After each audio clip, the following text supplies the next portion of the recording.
As a nation, we're kidding ourselves. We really are. Foreign policy wise, people, we need a wake up call.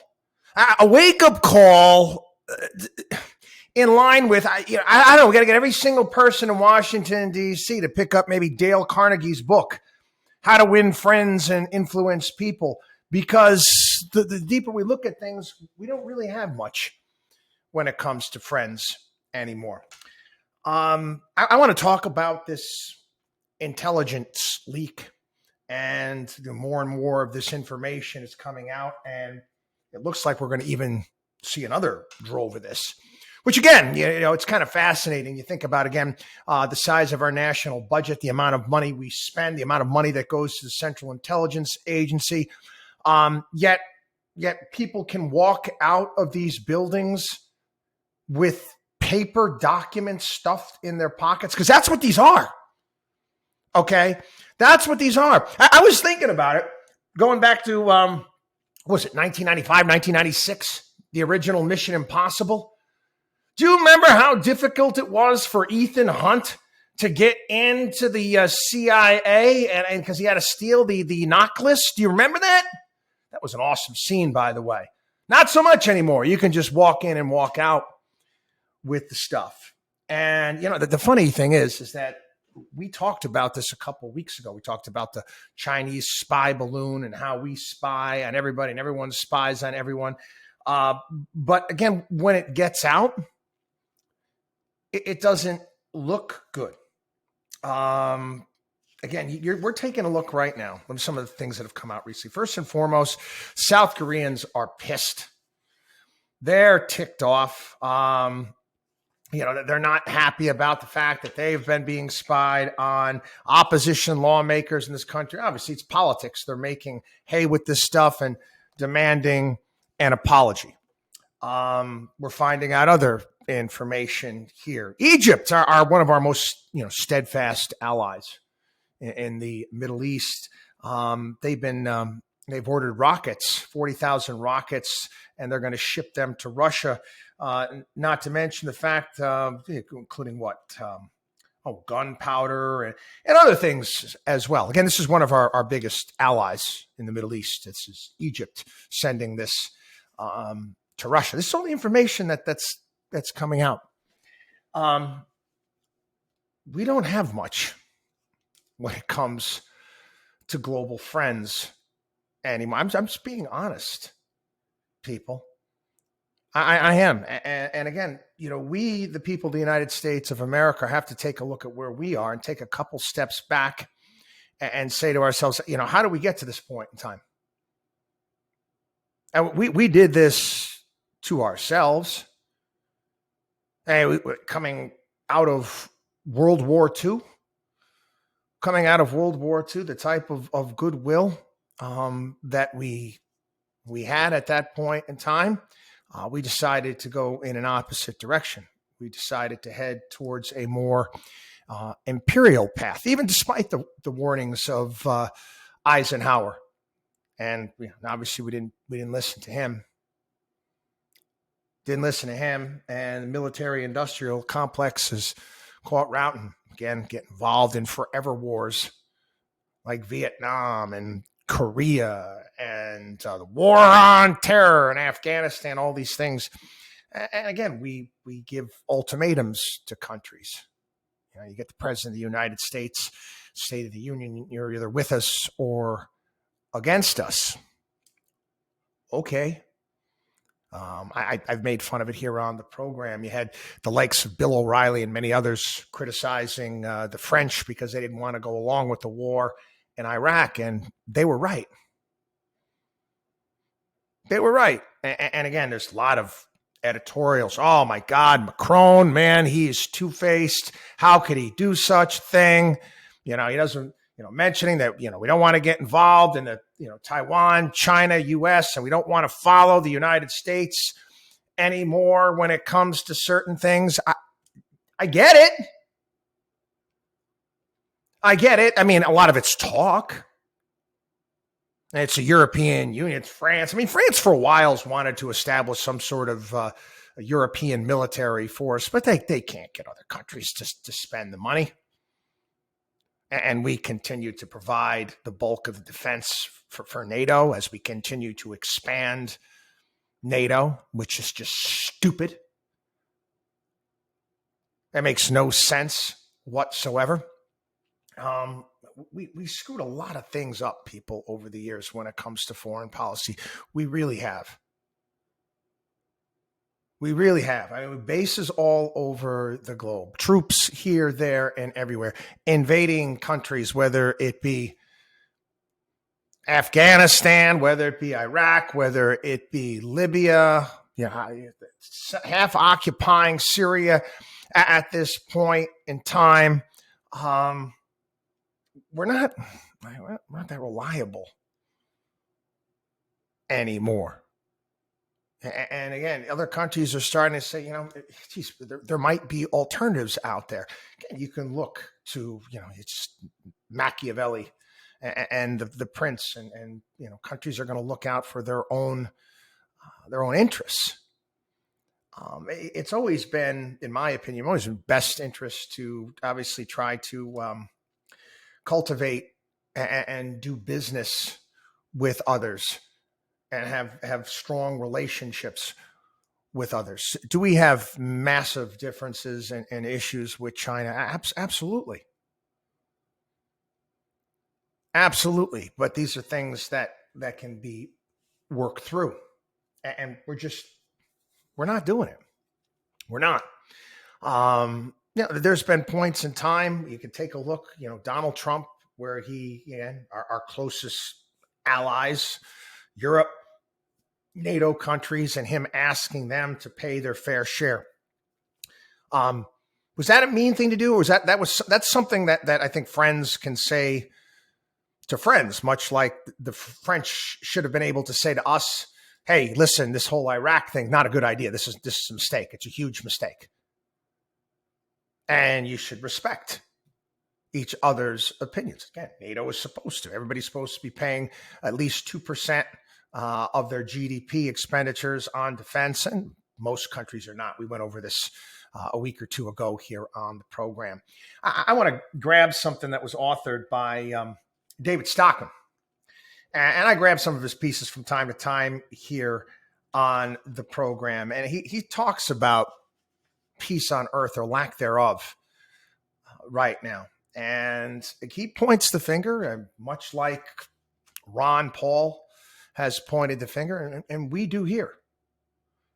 It's not Moscow. It's not Beijing. It's not Tehran. It's not Damascus. It's not Mosul.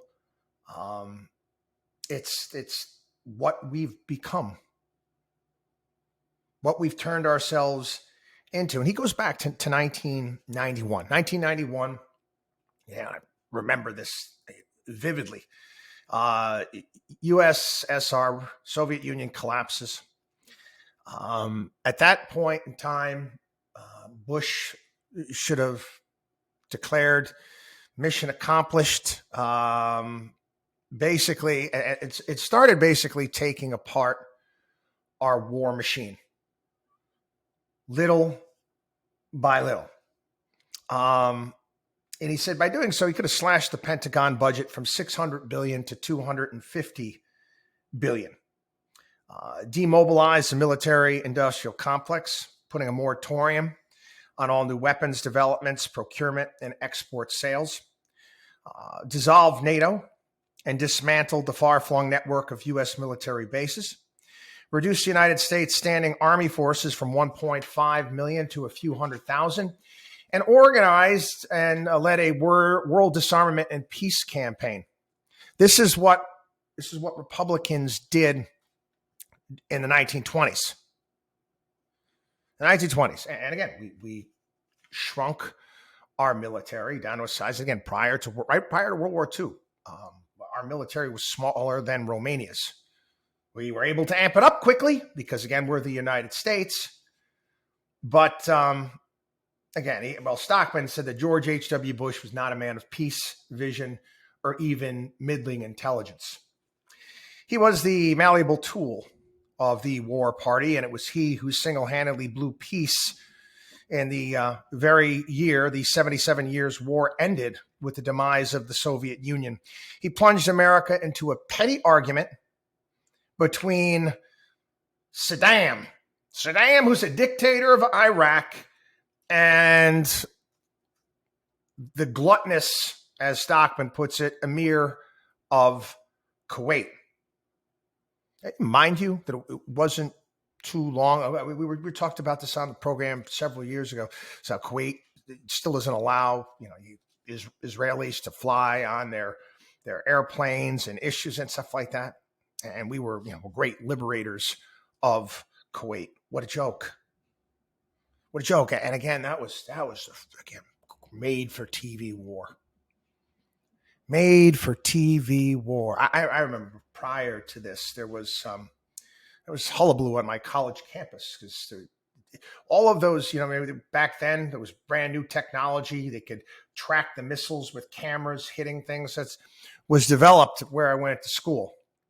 It's great for CNN. It's fantastic for TV.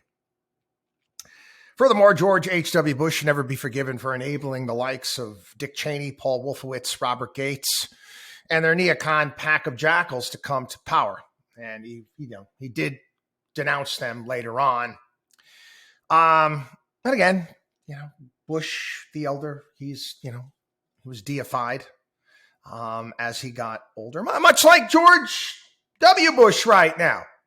At Wall Street Journal, it was an op-ed not long ago wanting to put Bill Clinton and W together to solve some sort of global problem. Get the hell out of here. I don't want to see the guy.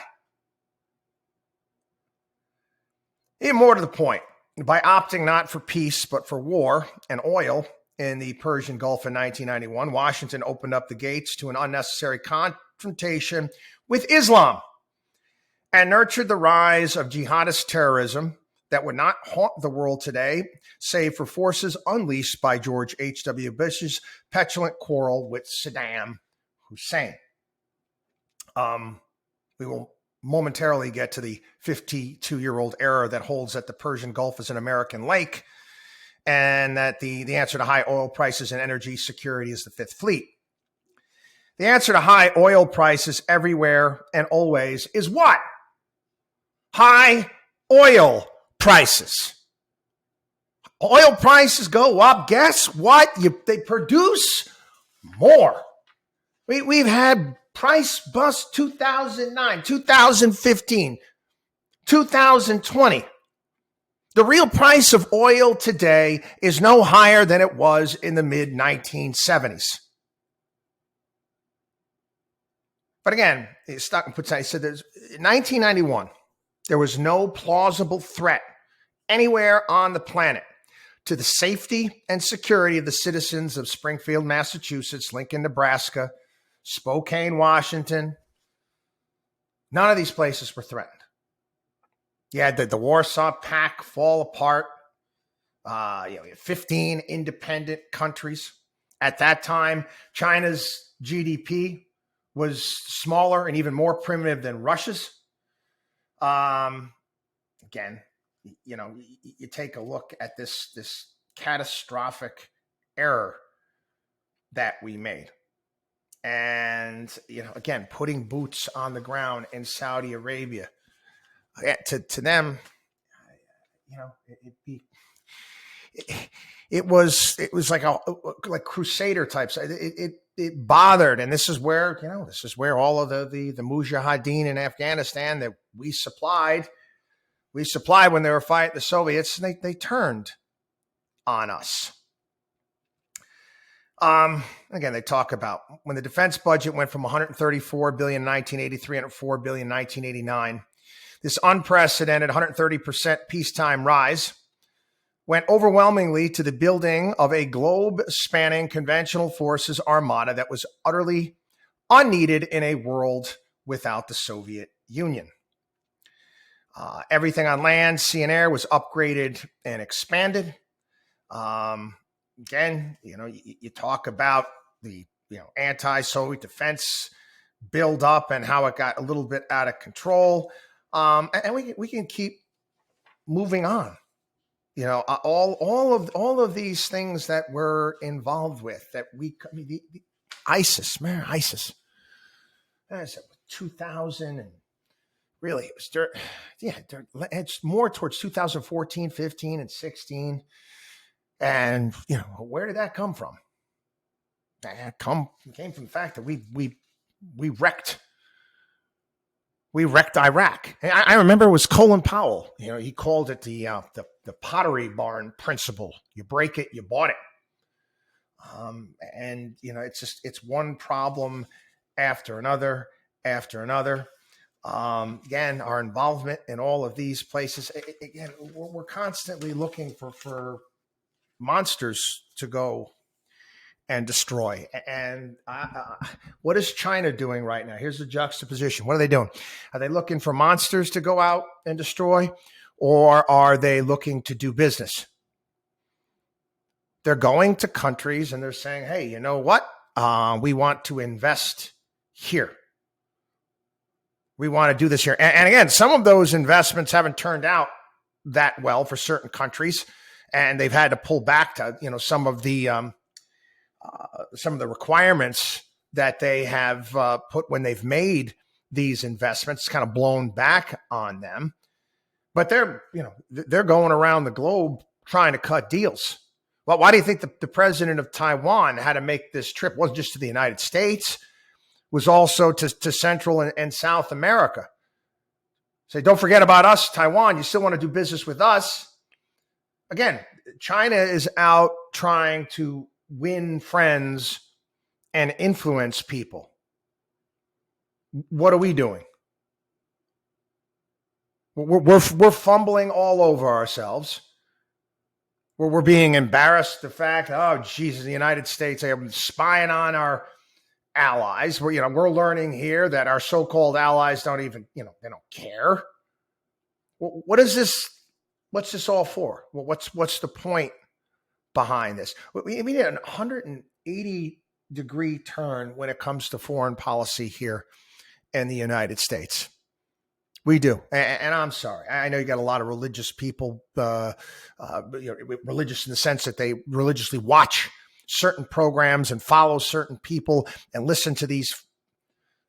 Every single time I see one of these hawks, these generals, they going on television. Spend more in the military. We're not spending nearly enough. No. There's better ways to go about doing things. Much, much better ways to go about doing things. And we're getting it wrong.